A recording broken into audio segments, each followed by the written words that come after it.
যোগ্য উপযুক্ত মানুষগুলো যারা সংগঠিত করতে এবং এই অভ্যুত্থান সফল করতে সহায়তা করেছে তাদেরকে নিয়ে দ্রুততম সময়ের মধ্যে এটি পূর্ণাঙ্গ করা হবে।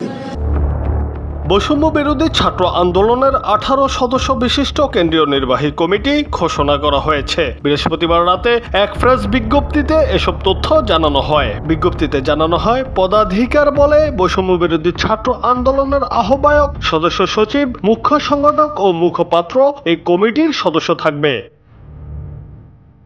18 সদস্য বিশিষ্ট কেন্দ্রীয় নির্বাহী কমিটির সদস্যরা হলেন মোহাম্মদ মাহিন সরকার, রশিদুল ইসলাম রিফাত, নুসরাত তাবাসসুম, লুৎফুর রহমান, আহনাফ সাইদ খান, তারেকুল ইসলাম ওরফে তারেক রাজা, তরিকুল ইসলাম, মোহাম্মদ মেহরাব হোসেন সিফাত, আসাদুল্লাহ আল গালিব, মোহাম্মদ রাকিব, সিনথিয়া জাহিন আয়েশা, আসাদ বিন রনি, নাইম আবেদিন, মাহমুদা সুলতানা রিমি, ইব্রাহিম নীরব, রাসেল আহমেদ, রফিকুল ইসলাম আইনি ও মইনুল ইসলাম হাসনাত।